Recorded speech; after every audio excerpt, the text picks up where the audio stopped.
Hot Springs Village Inside Out is a closer look at the greatness of Hot Springs Village, Arkansas and the surrounding areas.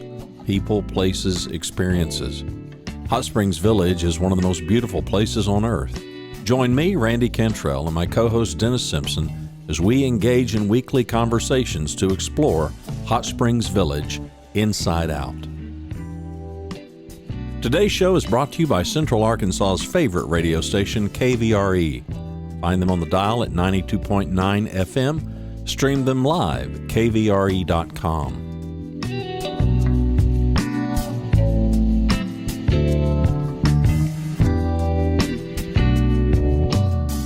RE/MAX of Hot Springs Village. The award-winning RE/MAX of Hot Springs Village is the largest real estate office inside the village with over 30 full-time agents and support staff. Visit them to learn more about this beautiful place to solve your real estate needs. Call them today at 1-800-364-9007. Find them online at explorehsv.com. They are RE/MAX of Hot Springs Village at 1-800-364-9007 or online at explorehsv.com. Ike Eisenhower State Farm. Ike and his award-winning team have been serving the insurance needs of folks all around Hot Springs Village since 1998. Ike has qualified for State Farm's President's Club, Chairman's Circle, and Hot Springs Village Insurance Agent of the Year. Call Ike Eisenhower State Farm today at 501-984-4100. That's 501-984-4100. Find them online at ikeeisenhower.net. Call them today for all your insurance needs because, like a good neighbor, Ike Eisenhower State Farm is there. Here with Miss Ellen Peterson, hey good, in Branson, Missouri. How are you today, Ellen? I'm so great. Thanks for having me on. Oh, it's a delight to have you. I've been looking forward to this for a long, long time. So I don't know. I know we've interviewed a lot of other people. We've interviewed people from 9/11, from state senators, from governors, from you name it. I don't ever think we've had an American Idol contestant on before, especially, if my memory serves me correct, one that yodeled. That is correct. Yeah, well, it's an honor to be here. I don't know if it's as distinguished as you just made it out to be, but happy to be here nonetheless. Well, it is for me. Well, good. Well, good. There it is. So tell me, what's it like to be on American Idol? The whole 10,000 people down to 100, down to 10, down to, how does this work? Yeah, such a fun experience. And I recommend, if anyone out there is thinking about it, do it.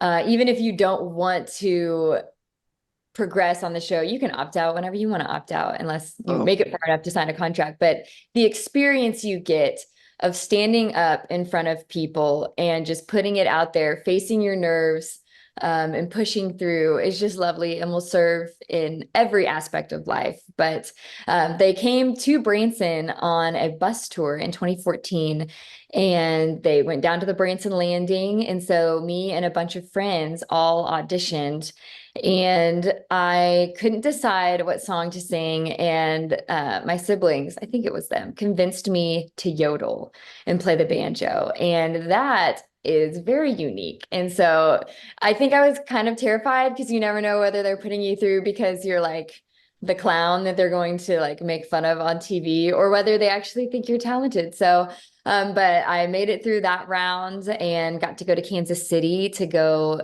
perform in front of the celebrity judges. And I got to do that. It was wild. I mean, they have you mic'd up. You're doing a lot of interviews before everything, after everything. And I yodeled and sang Cowboy Sweetheart, and they actually enjoyed it, and I believed them. I didn't think they were making fun of me, so that was very nice. And yeah, it was very sweet. I actually sang another song that they ended up, you never saw it on the interview. They are masters at cutting and editing things together because they have just such a small amount of time. They have to fit all the commercials in and all the other contestants. So yeah, I played my song, and then as I was leaving, this is the question everyone asked, was this planned? And it was not planned, but they asked if I could play the Beverly Hillbillies theme song. And so I had not played it in years. And so I just prayed to God that I would remember how to play it, because I think I would have been disowned by all banjo players if I would have not remembered how to play this song.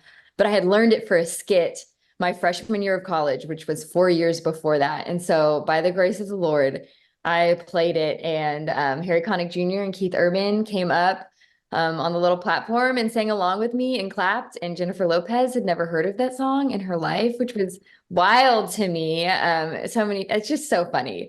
But yeah, she'd never heard it. And so I played it. I had my little golden ticket, and my family was waiting for me in the room. So I left and I got to like go in and wave my little golden ticket. And we all had this awkward group hug on television, and it was lovely. You know, we talk about this. Uh, the things we train for in school. I told somebody the other day, 4 of the 5 jobs I've ever held in my life didn't exist when I was in school. You know, Interesting. so I couldn't have trained for them. But the things I learned in school, they obviously helped, right? But all that to say, think of how the transitions. When you said you went in 2014, they came to Branson. What were you doing at that time? Were you working somewhere? Were you singing? What were you doing? Yeah, I was actually living in Oklahoma City. I was working for Oklahoma University's Health Science Center with my chemistry degree in a breast cancer research lab. And so I would work Monday through Friday and then drive Friday after I got off work at 6 back to Branson. We would have a show. I can't remember what our show schedules were at that time. Maybe it was just Sunday at 5. So I would perform Sunday at 5. And if we had any other weekend show, and then I would drive back Sunday nights, and I would go to work Monday morning and then do it all over again. So that was a Well, wild we, time. we we spoke a little earlier about international travel and so forth. I've got a friend here from Wales. He's from Wales. He's very, very Wales. He's very Welsh. And I asked him, I said, well, what's the difference, America and USA, in traveling and so forth? And he said, in Europe, they think 100 miles is a long distance. In America, we think 100 years is a long time ago, That's and true. That's funny. it's such the perspective, right? But Mhm. what I was getting at was Branson to Oak City, not a short trip, not a short trip. 322 miles one way. Says the well-informed traveler, right? Well, it was exactly my gas tank capacity. So that's how I always remember it. I was like, that's so wild that it's down to the mile, what my tank can do, and I can get from Branson to Oklahoma City. So always remember it. But yes, Oh my yeah, we Lord. tour in Europe, and it is amazing. We'll be going to a country and they're like, come to this city. And I'm like, well, we're very close to you. It's only about a 3-hour trip, but they don't drive as much. And so I'm like, man, I've gotten on a plane and flown to see a concert of someone I love, but it's very different. They just don't see it that way. They really Yeah, don't, understandable. very So fair. how did in the dear Lord's providence, how did you ever see that you would be married to a Haygood with a Haygood baby, if you know what I mean? It's like the Petersons and the Haygoods, right? It's like the Hatfield McCoy and no, no, no. Not the Hatfield McCoy. I think it works so well because our shows are so different, and they are an incredible production show. Just there's so many lights, there's dancing, there's fire. My husband loves to add pyrotechnics in there. Lasers, lasers, lasers. Lasers, there's drones flying around while my husband is in a robot playing the guitar, flying in a jetpack. I mean, it's the only show my grandma ever stayed awake the entire time through. There's just so much happening. She would come, our show's a great nap show. She liked to come and she would be lulled to sleep by her beautiful music and singing. So, but we love come to see the Petersons in the afternoon. It's very relaxing. Get a cup of coffee, enjoy some acoustic, authentic Ozark music. And then at night, after you've had dinner and you're ready to go party, the Haygoods are an incredible experience for that. So we're very complimentary. To hear how you met. I really do. I want to hear the story, please. Oh, yes. So our family started touring internationally, and we wanted to do more. We loved it. We loved playing and experiencing different cultures. And so we had only done Canada and Ireland, and the Haygoods toured China. And so they were the only other Branson show I had heard of that had done a tour internationally besides us. So, and I'd always wanted to see their show. I just never made the time to do it. And so it was the last show of the year before they switched to Christmas. And I wanted to see the regular show, not the Christmas show, because I feel like it would be a better representation of kind of what they like to do. So, and my family was going to join, and we thought the show started at 8, but it started at 7:30. So I went to go get tickets for whoever wanted to get tickets. And it was like 7:20 or something. And then I was going to go meet the rest of them for dinner. And they're like, well, the show starts in 10 minutes. So I text my family and they're like, well, we're just not going to make it. And I'm like, well, I'm going to go. So I just got one ticket and I went and sat. And because there was randomly like one open seat, like in the third row, very close. And so I was like, well, I'll take it. So I sat there and watched the show, and it was in October when a lot of older people enjoy coming to Branson. So it's not usual that you just see one lone younger female in the audience. And so apparently Michael noticed me in the audience. And I always enjoy after shows going up and talking to entertainers, just telling them how I appreciated their music.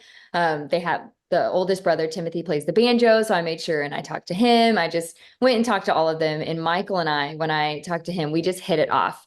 I grew up flying with my dad, and Michael is a pilot as well. And so we just talked about aviation, and I had soloed an airplane a couple years before, and that was impressive to Michael. And so he was like, well, I'll take you out flying sometime.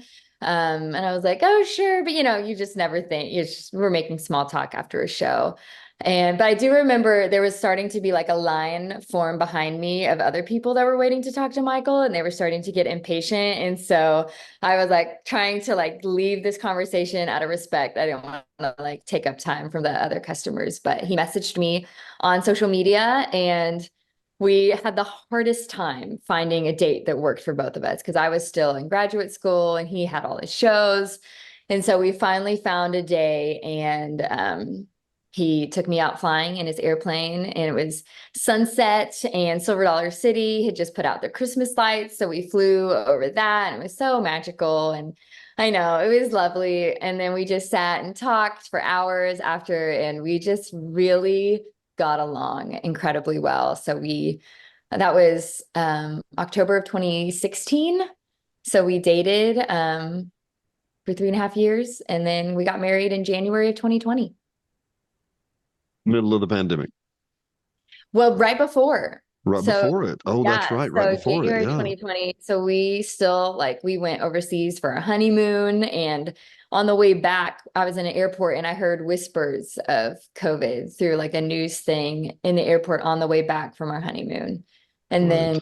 then in March, both of our shows got shut down, and we were both unemployed, and like we should have diversified what we did for a living. So, but we were like, well, it's too late now. So we, both our families got to work. We posted a bunch of music online. The Haygoods redid a ton of their show, put in so many new sections because the theater was empty. So they had the time to go in and work and build. And so both of us just honestly worked really hard and opened our shows back eventually. It's clear to me we all have options, and it's the making lemonade or whatever. I heard a guy say one time, if life gives you lemons, you make lemonade, but your lemonade's going to suck unless you have some sugar to put in there too, because it's going to be kind of hard, right? So there are extra details that people just kind of leave out, if you know what I mean. But all that to say, during those trying periods, you can sit home or you can get better. Your choice, right? Right. And we're not very good at sitting at home. And so you don't hit me as a sitting home kind of person, right? But we had so much fun. I mean, being newlyweds and figuring out how to be married and having all that time, because we were the only time in our lives we ever worked like 8 to 5 jobs. Like none of us had Really? shows at night. So we actually had evenings together, and we've never had it since. So it was very sweet to kind of start off marriage and having that just chunk of time to hang out together. So we honestly look back with really fond memories of those months. being at home together. So yeah, very fun. I think that's one of the sweetest things I've ever heard. That is wonderful. Ellen, thanks for coming. We appreciate you you were here with us a couple of weeks ago in Hot Springs Village. Chances we could have you again sometime, maybe? Oh, we would love that. Yeah, can't wait. Love to have you back. Ellen, thanks so much. We'll talk to you soon. All right, thanks.